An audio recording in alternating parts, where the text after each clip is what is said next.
Hello बच्चों, नमस्ते, सत श्री अकाल, आदाब। मैं हूं डॉक्टर नीतीश शर्मा, एक जियोलॉजी का टीचर आपका। अब हम लोग पिछले टर्न पे बेटा दो पार्ट में बात कर चुके थे human health and disease chapter की। ये बहुत इंपॉर्टेंट चैप्टर है जो कि आपको नीट के एग्जाम को तो क्वालिफाई कराएगा ही कराएगा, 12th बोर्ड पास कराएगा ही। साथ साथ ये बेटा जो चैप्टर है, जब आप मेडिकल कॉलेज में जाओगे तो आपको वहां पे भी फायदा देगा, क्योंकि इसमें हम लोग पढ़ते हैं डिजीज के बारे में, इम्यूनिटी के बारे में। ठीक है, तो हम लोग ने पिछले दो पार्ट में क्या पढ़ा था, फटाफट मैं आपको बताता हूं। सबसे पहले हम लोग ने पढ़ा था कि डिजीज की डिफिनेशन क्या होती है अकॉर्डिंग टू ओल्ड कॉन्सेप्ट, फिर हेल्थ की डिफिनेशन क्या होती है अकॉर्डिंग टू ओल्ड कॉन्सेप्ट। उसके बाद हम लोग ने बेटा पढ़ा कि डिजीज की डिफिनेशन क्या होती है अकॉर्डिंग टू न्यू कॉन्सेप्ट और फिर WHO के अकॉर्डिंगली हेल्थ की डिफिनेशन। फिर हम लोगों ने पढ़ा कि डिजीज के लिए फैक्टर कौन कौन से होते हैं जो डिजीज को कॉज करवाते हैं। तो पढ़ा जेनेटिक फैक्टर होता है, उसके बाद पढ़ा हम लोगों ने लाइफ स्टाइल होती है, और तीसरा पढ़ा इन्फेक्शन। इन्फेक्शन किसकी वजह से होता है? पैथोजन की वजह से होता है। पैथोजन वो पार्टिकल होते हैं जो बॉडी के अंदर जाके एक या एक से ज्यादा ऑर्गन के फंक्शन को डिस्टर्ब करते हैं। जब वो डिस्टर्ब करते हैं तो उसकी वजह से कई साइन एंड सिम्टम यानी खूब सारे कैरेक्टर जनरेट होते हैं, जिनको मिला के हम लोग क्या बोलते हैं? डिजीज। फिर हमने पढ़ा बेटा कि डिजीज दो तरह की होती है, एक कम्युनिकेबल, एक नॉन कम्युनिकेबल। कम्युनिकेबल वो डिजीजेस होती हैं जो इजिली स्प्रेड हो जाती है from the infected person to healthy person, और नॉन कम्युनिकेबल जो इजिली नहीं स्प्रेड होती है। तो अकॉर्डिंग टू एनसीईआरटी एग्जांपल क्या पढ़ा था? कम्युनिकेबल में एग्जांपल पढ़ा था एड्स, और जो नॉन कम्युनिकेबल में एग्जांपल पढ़ा था कैंसर। तो इतनी बातें हम लोग पढ़ चुके थे पहले चैप्टर में, मतलब पहले दो पार्ट्स में। अब तीसरा पार्ट स्टार्ट करते हैं, जिसके अंदर हम लोग स्टार्ट करेंगे बैक्टीरियल डिजीज। तो कौन सी डिजीज स्टार्ट करने वाले बेटा हम लोग? Bacterial disease.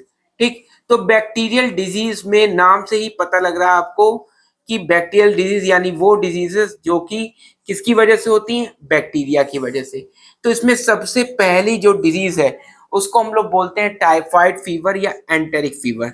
देखो बेटा, कोई भी डिजीज को याद करने का एक प्रॉपर तरीका होता है। ठीक है, तो टाइफाइड फीवर, या इसी को बोलते हैं हम लोग, और करके मैं लिख दे रहा हूं, एंटेरिक फीवर। तो क्या होता है पहले ये समझ लेते हैं, फिर याद करने का तरीका क्या होता है ये भी समझ लेते हैं, फिर उसके बाद मैं इसको पढ़ाना स्टार्ट करता हूँ यानी लिखना स्टार्ट करता हूँ। ठीक है, तो सबसे पहले समझते हैं कि होता क्या ये। तो टाइफाइड फीवर या एंटेरिक फीवर बेटा क्या होता है, उसको समझने से पहले हम डिजीज को कैसे पढ़ते हैं उसको समझते हैं। तो किसी भी डिजीज को पढ़ने के लिए सबसे पहले आपको उसका नाम मालूम होना चाहिए कि डिजीज का नाम क्या है।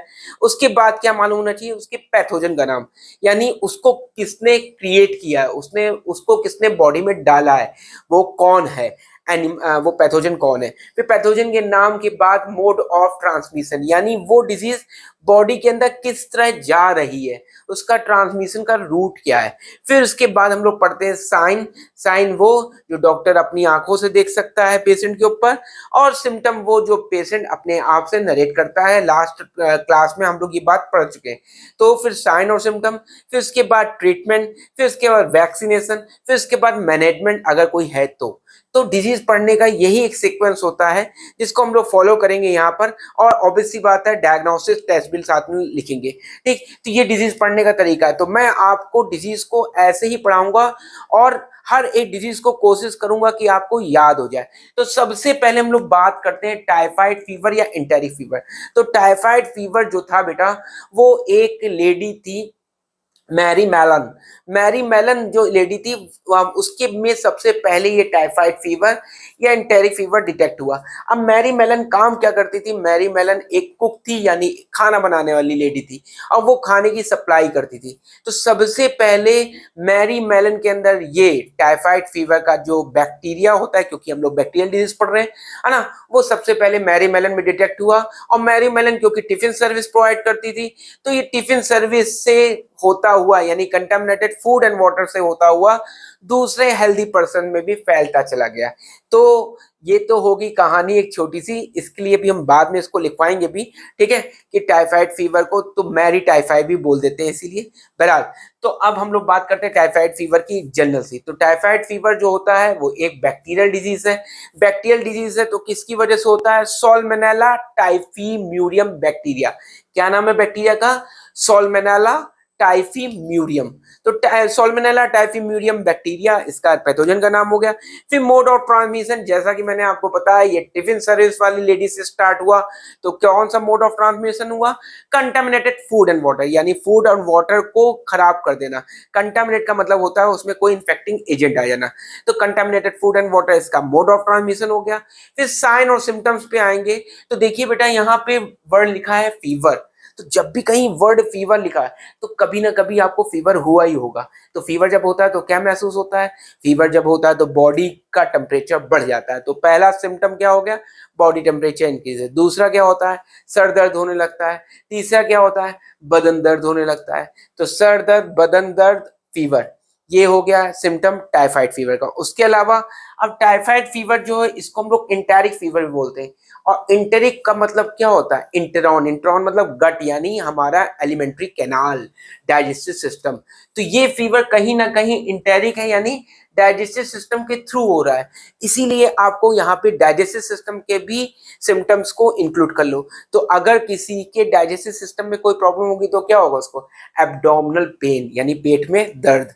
ठीक है, तो एब्डोमिनल पेन इसका एक सिम्टम हो गया। उसके अलावा क्या होगा बेटा? अब ये जो इसकी इंटेस्टाइन है वो प्रॉपरली काम नहीं करेगी। ठीक है, तो इनडाइजेशन की प्रॉब्लम होने लगेगी। इनडाइजेशन होगा तो वो फूड को अच्छे से डाइजेस्ट नहीं कर पाएगा, जिसकी वजह से उसको वीकनेस लगने लगेगी। तो ये कैरेक्टर्स हो गए, ये साइन सिम्टम्स हो गए, किससे रिलेटेड? टाइफाइड फीवर या एंटेरिक फीवर से। बात समझ में आ रही है सबको? तो फिर से एक बार पहले लिख लेते हैं, फिर हम दोबारा फिर समझा देंगे आपको। तो टाइफाइड फीवर के बारे में लिखते हैं फटाफट। जैसा कि मैंने आपको बताया कि लिखने का तरीका क्या है बेटा, किसी भी चीज को सबसे पहले डिजीज का नाम, तो डिजीज का नाम हम लोग लिख चुके हैं।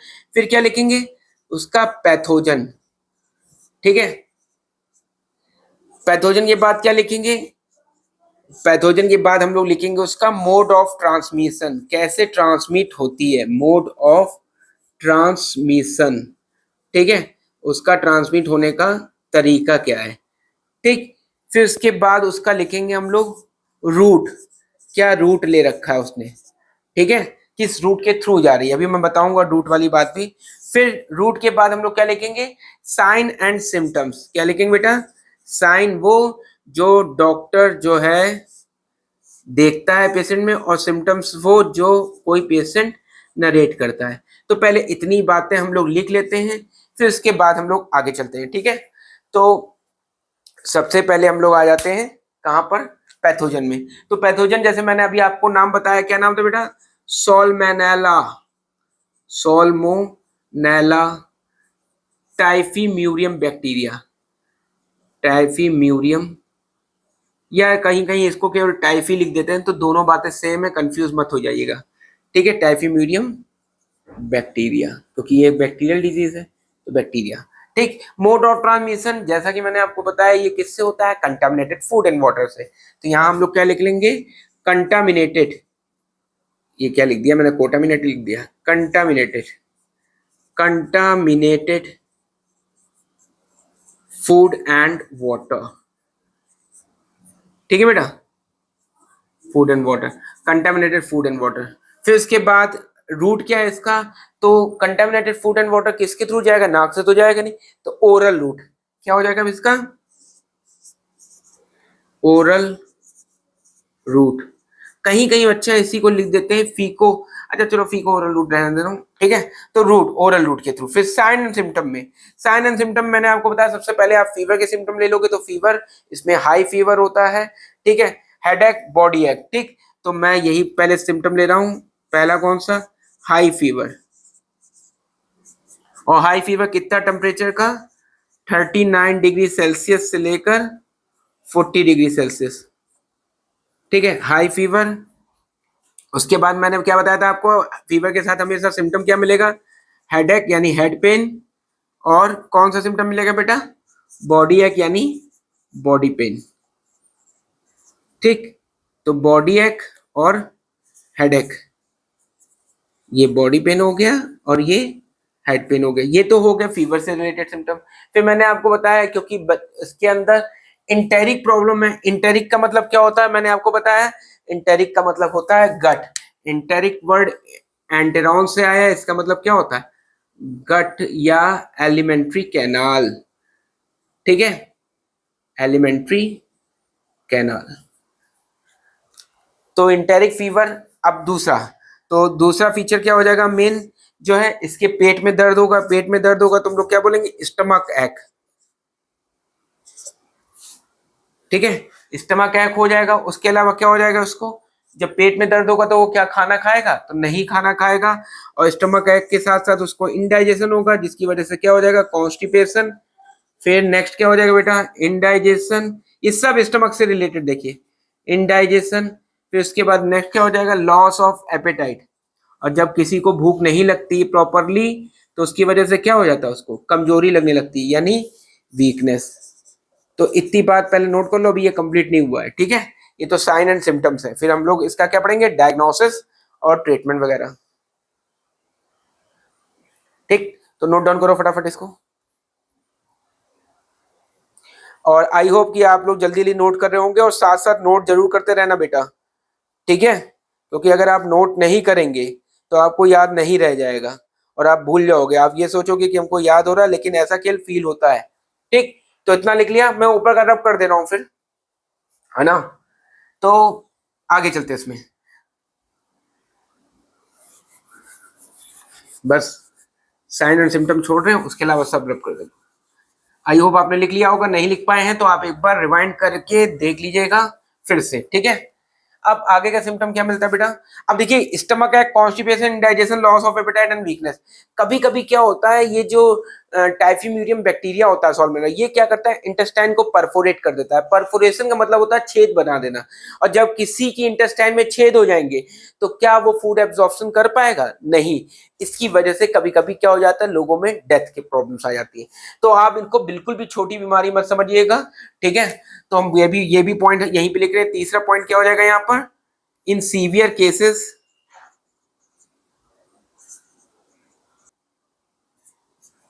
Intestinal perforation. परफोरेशन का मतलब होता है छेद बन जाना, स्मॉल ओपनिंग्स। ठीक है, तो small openings, perforation which will leads to death of the person, which will leads to death of the person, death of person. ठीक है, जिसकी वजह से लोगों की क्या हो सकती है, डेथ भी हो सकती है। अब आते हैं हम लोग इसमें डायग्नोस्टिक टेस्ट में। तो नेक्स्ट क्या है बेटा, डी के बाद ई, क्या हो जाएगा, डायग्नोसिस। डायग्नोसिस का मतलब होता है उसको पता लगाने का तरीका। तो हम लोग कौन सा डायग्नोसिस टेस्ट करते हैं, वाइडल या विडाल टेस्ट। ठीक है, और लास्ट में हम वही पॉइंट लिख रहे हैं जो अभी आपको मैरी मेलन के बारे में बताया था, कि सबसे पहले उसी में आया था। तो इतना आपने लिख लिया, मैं नीचे वाले को रब कर रहा हूँ, यहीं पे लिख दे रहा हूँ चीज को। ठीक है,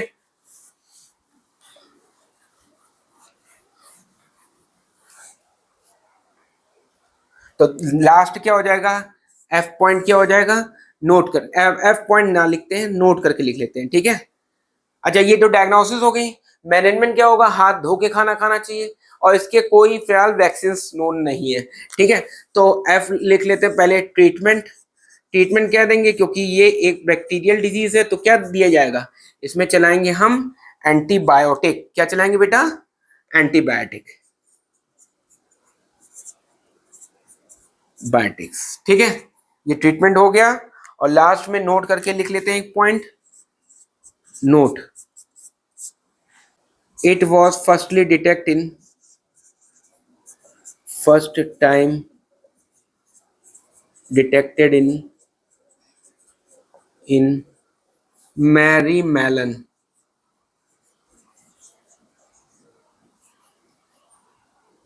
a lady who was a cook by profession.